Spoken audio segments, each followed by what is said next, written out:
Next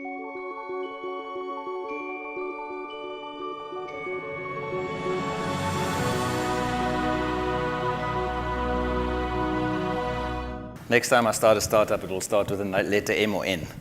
But anyway, hi everyone. My name is Keert van Zyl. I'm the co-founder of Yue Diligence, Cape Town-based company, and we plan to make a real impact on the financial services industry by channeling investment into early-stage ventures. So Africa needs more entrepreneurial success stories. Lack of access to funding is one of the key issues that inhibit growth of entrepreneurs.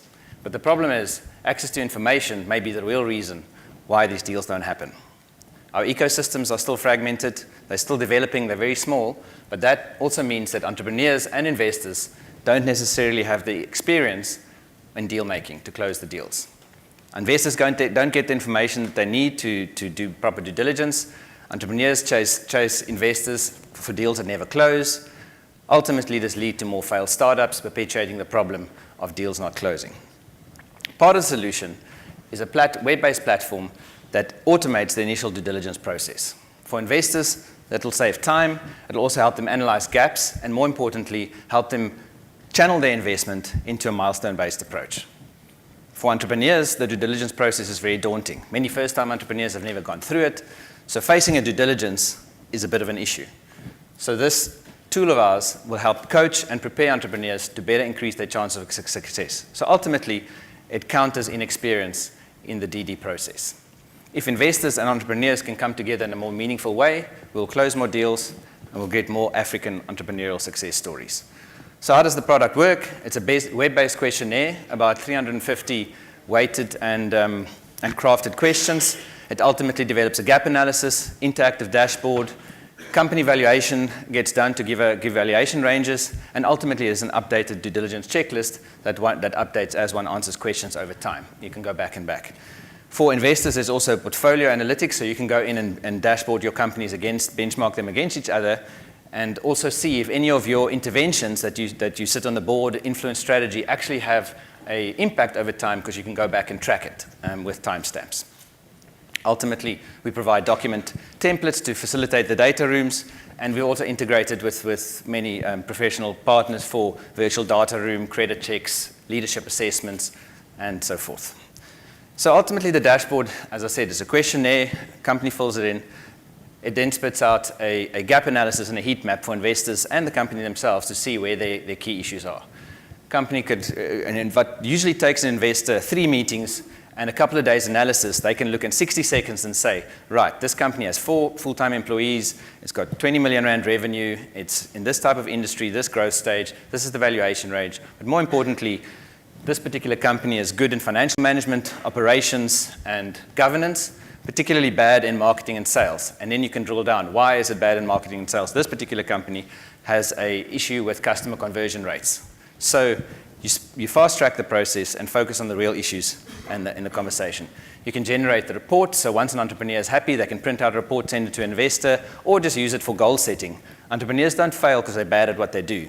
They fail because they're bad at scaling all aspects of the business together in their growth path. The market potential. So currently there are 350,000 high-growth entrepreneurs looking for funding out there in Africa.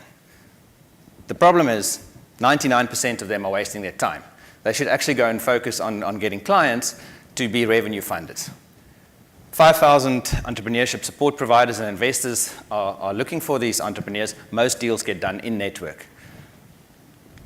Our business model is a license fee, so annual license fee where either the entrepreneur or the investor or the incubator could look at it and go in back over time, track their progress. Also with some of our virtual data room providers and so our partners, we have a revenue share arrangement, and certain of our users require customization because they want their set of questions, whether it be KYC and so forth, integrated with our set of questions.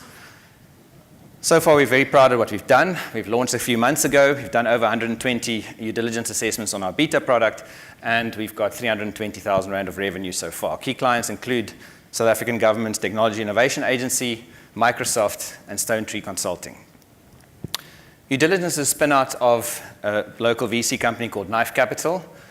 The original co-founders of Knife Capital, myself, Andrea, and Eben, have done our 10,000 hours in due diligence assessments. We've also done sell-side due diligences on our portfolio companies that led to exits to the like of Visa, General Electric, and Garmin. Vasilios and I have the operational capabilities or operational responsibilities for due diligence, and the rest of the team are advisory capacity. Competition is rife in the business diagnostic tools, but usually they're quite light. They ask a couple of rudimentary questions, usually about 50, and ultimately spits out a heat map. On the other side, where it does focus on business and investment readiness, that is usually business plan development or financial modeling. Due diligence differentiate by being a robust, due diligence-focused investment readiness tool. Okay, so our marketing plan, social media, our freemium model, so the 50 questions will be free and then one can upsell from there. We're looking at content marketing and lead gen. We also, Knife Capital receives 500 business plans a year. Our Grindstone Accelerator and our UCT course that we do in Kenya and in Namibia. We don't need money, but what we do need, we believe that banking needs to transform. We believe that banks need to cater more for entrepreneurs, and we want to engage with those banks, and we're looking for partners who can integrate with our platform. So what we believe, an investor would, after a successful pitch, ask an entrepreneur, listen, send me some more information, like what you guys do, and please send me your due diligence report.